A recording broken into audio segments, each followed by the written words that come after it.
अवधूत चिंतन श्री गुरुदेव दत्त श्री स्वामी समर्थ। आजच्या व्हिडिओमध्ये सर्व स्वामी भक्तांचे स्वागत आहे।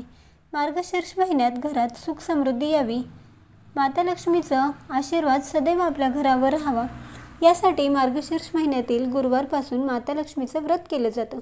घरात ऐश्वर्य नांदावं, चैतन्य यावं हे त्यामागचं खरं कारण आहे। आपण आजच्या व्हिडिओत बघणार आहोत 2024 मध्ये किती गुरुवार पडतात, पूजेची मांडणी कशी करावी, कोणते नियम असणार आहेत याची संपूर्ण माहिती आज आपण या व्हिडिओमध्ये बघणार आहोत। मार्गशीर्षमध्ये संकल्पपूर्वक व्रत केलं जातं। जो भक्त श्रद्धेने या व्रताचं पालन करतो त्याला माता लक्ष्मीच्या आशीर्वादाने कशाचीच कमी पडत नाही। आपल्या घरात पैसा, सुख समृद्धी कायम टिकून राहावी यासाठी अनेक जण हे व्रत करतात। यावर्षी 2024 मध्ये मार्गशीर्ष महिन्याची सुरुवात ही 2 डिसेंबर सोमवार या दिवसापासून सुरू होते।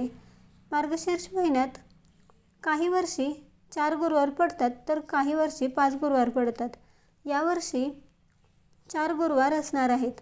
या महिन्यातील पहिला गुरुवार 5 डिसेंबर या दिवशी येतोय, दुसरा गुरुवार 12 डिसेंबर, तिसरा गुरुवार 19 डिसेंबर आणि चौथा गुरुवार 24 डिसेंबर या दिवशी असणार आहे।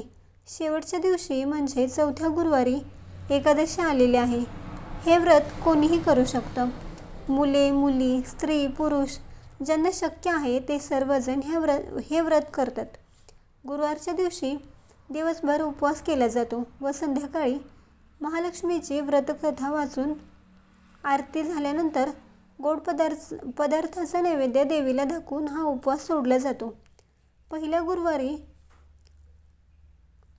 गुरुवारपासून 4 गुरुवारपर्यंत पूजा मांडली जाते व चौथ्या गुरुवारी यथासांग उद्यापन केले जाते। पूजेची सांगता केली जाते। चौथ्या गुरुवारी सुवासिनींना घरी बोलावून जेवण घातलं जातं। या दिवशी हळदी कुंकू करतात आणि एखादी भेटवस्तू दिली जाते। गुरुवारची पूजा दिवसभरात आपण कधीही मांडू शकतो। तुम्हाला जर सकाळच्या प्रसन्न वातावरणात पूजा मांडायची असेल तर तुम्ही मांडू शकता किंवा दुपारनंतर म्हणजे 4च्या पुढे पूजा मांडावी। गुरुवारच्या दिवशी सकाळी लवकर उठावे, स्नान करावे, घर स्वच्छ करून स्वच्छ कपडे घालूनच ही पूजा मांडावी। दिवसभर उपवास करून रात्री तो उपवास सोडावा। अशा प्रकारे तुम्ही 4ही गुरुवारी अशीच पूजा मांडावी। शेवटच्या गुरुवारी उद्यापन करावे। 7 सुवासिनींना किंवा कुमारिकांना घरी बोलावून हळदी कुंकू आणि पुस्तकाची प्रत आणि एखादे फळ द्यावे। आरती करून सर्वांना नैवेद्य द्यावा। अशा प्रकारे तुम्ही तुमचे गुरुवारचे व्रत करावे।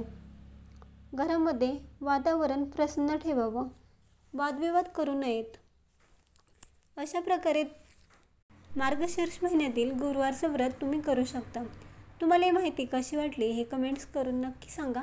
व्हिडिओ आवडला असेल तर लाईक करा, शेअर करा आणि अशाच धार्मिक व्हिडिओ बघण्यासाठी आपल्या भक्ती या चॅनेलला सबस्क्राईब करा।